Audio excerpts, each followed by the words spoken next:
Assalamualaikum warahmatullahi wabarakatuh. Ketemu lagi di pembelajaran SMKN 1 Cikarang Selatan pada program keahlian Teknik Komputer dan Jaringan pada mata pelajaran Administrasi Sistem Jaringan kelas 11. Nah, mudah-mudahan masih semangat ya belajar di semester ini, di mana kita belajar secara daring ya, materi pelajaran disampaikan secara virtual begitu, sehingga tidak pembelajaran secara langsung ya. Pada kesempatan kali ini kita akan membahas yang pertama kompetisi dasar 3.1 dan yang kedua praktek atau demonstrasi kompetisi dasar 4.1, yaitu menginstalasi sistem operasi jaringan. Pada kompetensi 3.1 saya akan sedikit menjelaskan terkait dengan sistem operasi jaringan. Sementara pada kompetensi dasar 4.1 saya akan mendemonstrasikan langkah-langkah melakukan instalasi sistem operasi jaringan, sehingga nanti siswa bisa mengikutinya di PC atau di laptop masing-masing, sehingga bisa terampil ya dalam melakukan instalasi sistem operasi jaringan. Langsung saja ke pembahasan kita. Yang pertama untuk hari ini kita akan membahas sistem operasi jaringan. Ya, sistem operasi seperti kita ketahui bahwa sistem operasi merupakan software ya ataupun program yang mengendalikan semua fungsi yang ada pada komputer. Ya. Paling tidak fungsi sistem operasi pada sebuah komputer adalah yang pertama pengendali hardware. Itu yang kedua pengendali program aplikasi, dan yang ketiga tentu ya manajemen user atau pengendali untuk pengaturan pengguna. Nah, yang pertama tadi pengendali hardware. Maksudnya apa? Hardware atau perangkat keras yang tersambung ya atau terpasang pada sebuah komputer itu semuanya harus dikelola oleh sistem operasi. Gampangnya ya, saya contohkan misalnya kalau kita misalnya membeli sebuah printer. Nah, sebelum printer itu bisa digunakan, maka driver printer itu harus kompatibel dengan sistem operasi yang digunakan. Setelah drivernya terpasang, maka printer baru bisa digunakan. Nah, begitu pula komponen yang lain, mulai dari mouse, keyboard, ya prosesor, RAM, itu terdeteksi oleh sistem operasi. Nah, yang berikutnya aplikasi.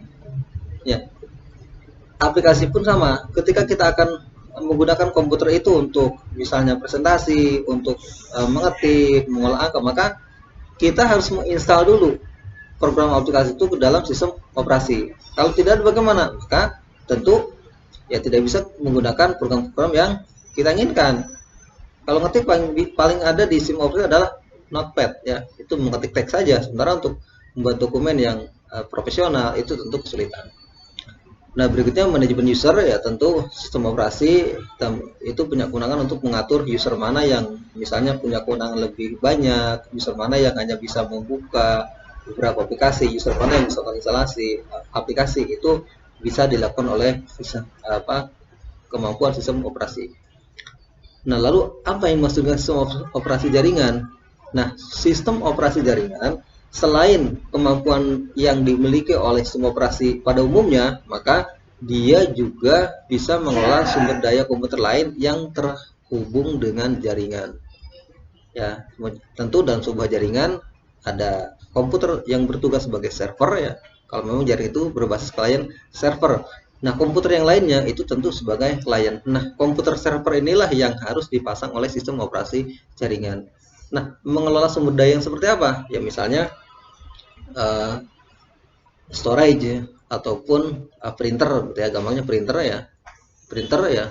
Tentu dalam sebuah jaringan komputer tidak harus satu PC satu printer. Cukup printer itu di server, di-sharing ke komputer yang lain ya dengan kemampuan semua jaringan tadi, maka semua komputer dalam jaringan bisa menggunakan printer itu. Nah, perbedaan lain ya secara sederhana, misalnya sistem operasi biasa itu umumnya terpasang pada PC standalone, sementara kalau sistem operasi jaringan itu umumnya terpasang pada PC server. Mode OS-nya kalau sistem operasi itu umumnya menggunakan grafis atau graphical user interface, atau yang kita kenal GUI ya. GUI graphics ya, yang dioperasikan menggunakan mouse gitu, keyboard gitu ya. Sementara untuk sistem operasi jaringan ada yang menggunakan GUI ya, ada juga yang command line interface ya, tergantung kebutuhan dan juga spek hardware yang digunakan biasanya. Itu ya. Nah, berikutnya ini contoh ya, contoh beberapa sistem operasi jaringan yang ada. Kalau dari Microsoft ya, ini biasanya sistem operasi jaringannya sudah diberikan label server gitu ya, mulai dari Windows Server 2003, Windows Server 2008, Windows Server 2012, Windows Server 2016, dan juga Windows Server 2019. Nah, ini untuk membedakan dengan sistem operasi desktop biasanya. Kalau sistem operasi desktop biasanya Windows 10 Pro, Windows 10 Home, atau Windows 7 Ultimate, Windows 7 profesional gitu ya. Itu untuk desktop biasanya. Nah, untuk server, Microsoft secara khusus memberikan tulisan server pada produknya. Ini contohnya. Nah, kalau dari sistem operasi open source ini sistem operasi yang biasanya lisensinya ya tidak ya, atau lisensinya itu buat semua gitu ya. Misalnya ada Ubuntu server, ya, ada Fedora server, ada Debian server, ada juga SUSE Linux Enterprise server. Nah, ini tentu tergantung pada usernya, tergantung pada adminnya. Mau pakai yang mana? Mau pakai Microsoft yang biasanya lebih mudah, mau pakai Linux yang ya umumnya harus menyesuaikan meskipun tetap bisa digunakan. Nah, kalau dari segi tampilan, ini adalah contoh sistem operasi berbasis teks gitu ya. Jadi hanya terminal saja, ataupun kalau di Windows itu ada Microsoft DOS gitu ya, DOS hitam gitu, dan dioperasikannya menggunakan teks. Jadi setiap perintah itu diketik. Ya memang agak ribet, tetapi ya dari segi amanan mungkin ini lebih aman gitu ya. Nah, ini adalah contoh tampilan sistem operasi berbasis grafis dari Microsoft tentunya. Ini Windows Server ya. Jadi tinggal klik penggunaannya tentu lebih mudah. Nah, berikutnya fungsi sistem operasi. Paling tidak ada 3 fungsi sistem operasi jaringan. Yang pertama, mengelola sumber daya dalam jaringan. Yang kedua, memberikan layanan tertentu bagi perangkat-perangkat yang terhubung dalam jaringan. Dan yang ketiga, menyediakan keamanan jaringan. Ya, ini tentu tadi sudah sedikit dibahas ya. Nah, berikutnya ini layanan jaringan ya. Kemarin sudah kita bahas ada DHCP, web server, dan sama main server ya. Nah, berikutnya adalah ya, itu tadi sekilas terkait dengan sistem operasi jaringan. Nah, berikutnya kita akan langsung demonstrasi untuk praktek instalasi sistem operasi jaringan. Nah, untuk praktek ini tentu kita membutuhkan alat ya, dan juga bahan tentunya. Alat paling tidak kita membutuhkan PC atau laptop yang sudah terinstall Windows 7 atau Windows 10. Nah, selain itu juga kita membutuhkan ya bahan atau software ya. Nah, software yang pertama aplikasi VirtualBox. Ya, tentu ini harus sudah diinstal ya. Install ke Windows 7-nya atau ke Windows 7-nya tadi. Ini dari Oracle, ini gratis gitu ya. Nah, berikutnya file ISO Debian 87.1. Nah, file ISO ini juga bisa di-download di situsnya Debian, sehingga ya nanti bisa kita download, gunakan gitu ya. Nah, baik, langsung saja untuk praktek ini ya. Ya kita tutup dulu ini presentasinya, kita langsung ke desktop. Nah, untuk memulai menggunakan PC virtual atau menginstal sistem operasi jaringan tadi ya, kita gunakan VirtualBox ya. VirtualBox ini adalah aplikasi yang digunakan untuk membuat PC virtual. Jadi pada prinsipnya kita membuat PC virtual di VirtualBox. Nah, PC virtual itulah yang nanti diinstal sistem operasi jaringan. Jadi PC ini tetap Windows gitu ya. Nah, untuk membuat PC virtual, nah, kita klik saja di sini. Ini new ya, baru ya. Di sini kita buat saja virtual ya, kita ketik virtual PC. Nah, tipenya adalah Linux karena kita menggunakan Debian nantinya. Nah, versinya adalah Debian 64 bit. Setelah itu kita klik next. Ini RAM-nya ya RAM PC virtual tadi tentunya. Nah, RAM PC virtual tadi ini tentu kita gunakan defaultnya saja 1024 MB atau 1 GB. Nah, RAM ini tentu akan menggunakan RAM perangkat atau hardware kita. Jadi kalau di RAM saya RAM-nya 4 GB, berarti 1 GB-nya buat ini. Terus kita klik next. Nah, ini kita lihat create a virtual hard disk now. Jadi kita akan membuat hard disk virtual sekarang, ya kita klik saja create. Nah, tentu di sini filenya adalah PDI atau virtual disk image. Ini biarkan saja, kita klik next. Nah, terus ya kita pilih dynamic allocated. Ya, dialokasikan secara dinamis tentunya. Kita klik next. Nah, di sini hard disk yang akan digunakan pada virtual PC tadi. Nah, di sini dia memberikan 8, kita ubah saja menjadi 6 ya. Karena hard disk ini tentu dia akan menggunakan ruang hard disk PC kita. Entah itu di C atau di D, yang kita gunakan 6 GB. Terus kita klik create. Nah, ini sudah jadi ya PC virtualnya. Nah, setelah PC virtualnya jadi, langkah berikutnya adalah kita lakukan konfigurasi pada network adapternya. Atau PC itu LAN card-nya ini mau disambungkan kemana nih? Nah, kita klik ini. Network adapter ya, kita klik di sini. Nah, adapter 1 kita aktifkan. Attach ini kita sambungkan gitu ya. Nah, kita gunakan ya. Di sini ada beberapa pilihan. Ada bridger, ada internal. Nah, internal ini digunakan kalau PC virtual ini kita koneksikan ke PC virtual lagi. Nah, karena kita akan menggunakan PC host, kita gunakan host only adapter. Host itu PC Windows ininya, PC Windows 10-nya ini. Nah, otomatis ini akan terkoneksi ke virtual host only adapter. Ini yang mana? Nah, yang ini adalah kalau kita lihat di Windows nanti, kita klik kanan saja ini biar gampang. Ini kita klik ini. Ya, nah maka di sini nanti si yang ini tadi itu adalah terkoneksi ke sini, ke virtual host only adapter di Windows hostnya, Windows 10 ini tadi. Terus ini kita klik OK. Nah, berikutnya yang dikonfigurasi apa? Nah, selanjutnya adalah storage-nya. Storage-nya ini kita klik saja empty. Nah, di sini kita choose ya, pilih virtual optic disk file. Maksudnya pilih folder yang berisi file ISO ya Debian yang nanti akan kita install itu. Kita klik ini. Nah, kita cari, misalnya saya di sini nyimpennya di D, di folder software ganda Debian 8.7.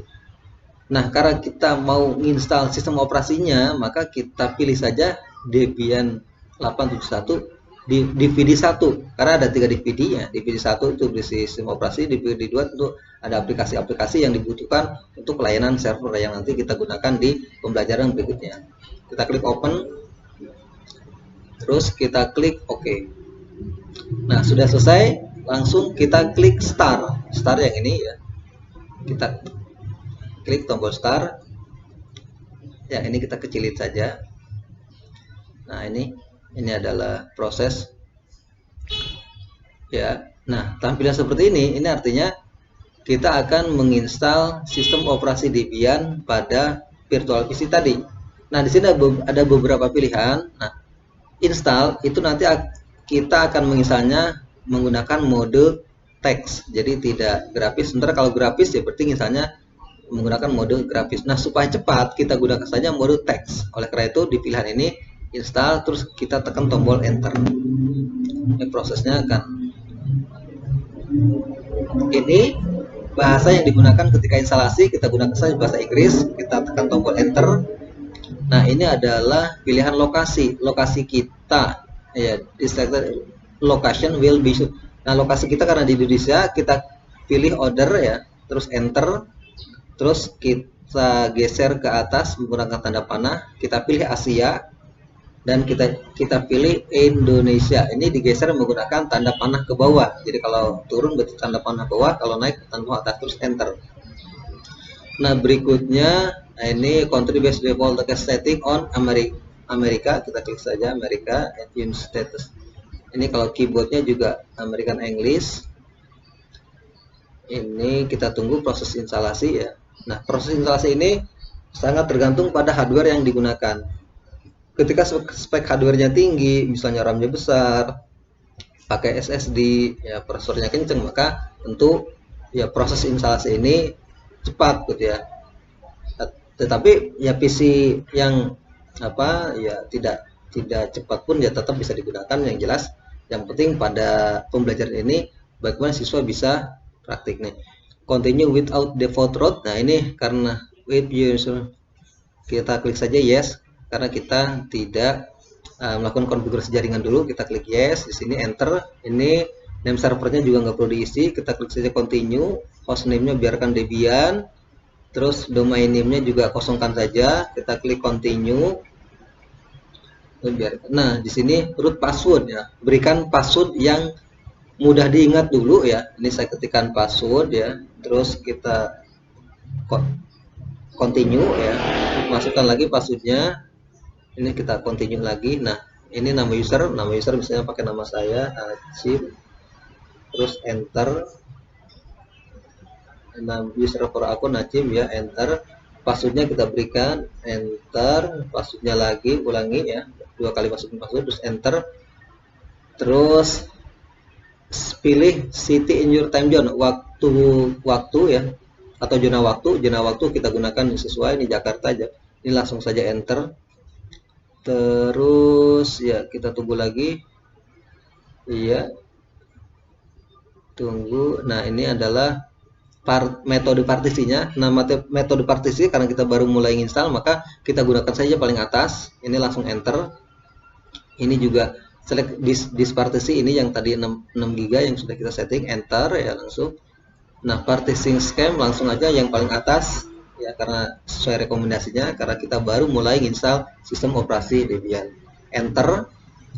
Terus ini finish partisi, ini juga enter saja.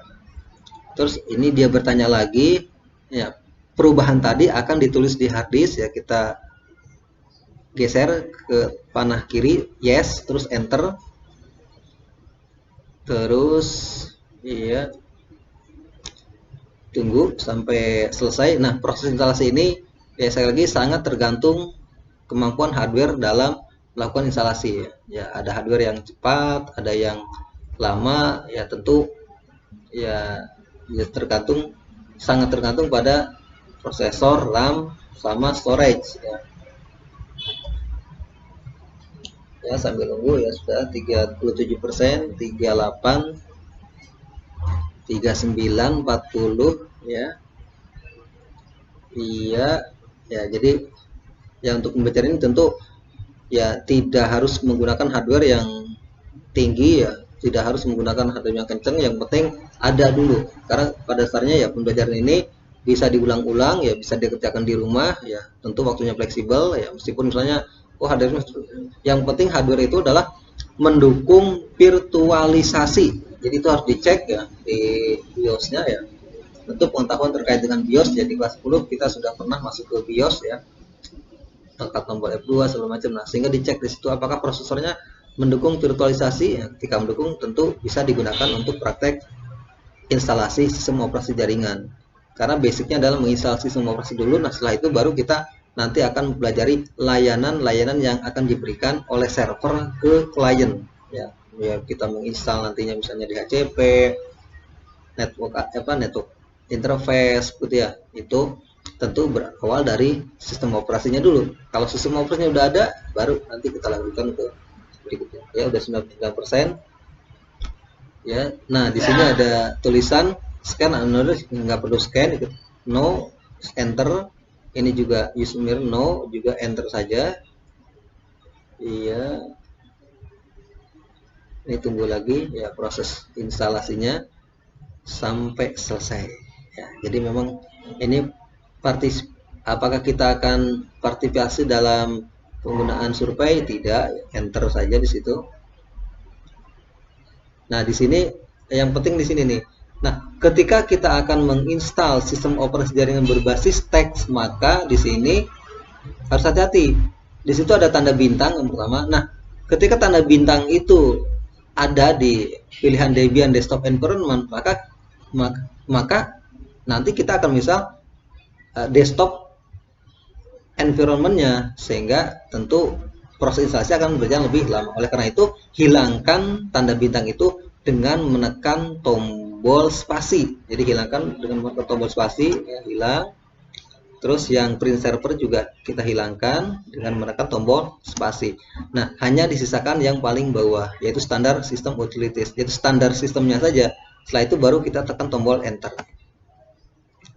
Ini proses instalasi akan berjalan, ya tentu kecepatannya sekali lagi sangat tergantung dari kemampuan hardware dalam memproses ya software yang dipasang tadi. Ya, jadi menggunakan hardware yang lama pun nggak apa-apa, yang penting mendukung virtualisasi. Karena belajar ya pelan-pelan saja dulu ya, karena saya juga memahami tidak semua siswa memiliki perlengkapan hardware yang ya tinggi lah. Meskipun ya tentu ada beberapa yang punya, tapi banyak yang hardware-nya ya pas ya. Namun demikian ya tidak perlu khawatir, yang penting sekarang bisa digunakan praktek dulu ya. Karena ya untuk pembelajaran ya praktek tentu yang dibutuhkan adalah pengalaman belajar. Ya, kalau belum pernah mengalami, itu belum pernah mengalami kesulitannya, kesalahannya. Nanti kalau mengalami, pas seperti salah, ulang lagi. Karena pada video ini kan nanti bisa di skip, lanjutkan sehingga bisa lebih mudah gitu ya. Ini ya installing boot group. Nah, di sini install the group bootloader to master bootloader, kita klik yes di situ. Nah, kita geser ke bawah, enter ya, menginstal grup bootloader ya.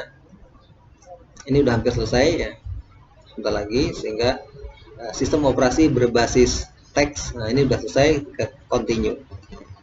Selesai instalasi, dia akan melakukan booting ulang atau reboot ya, sehingga nanti masuk ke sistem operasi. Ini enter ya, masuk ke sistem operasi Debian berbasis teks. Jadi sekali lagi, kenapa berbasis, kita install hanya sistem operasi berbasis teks.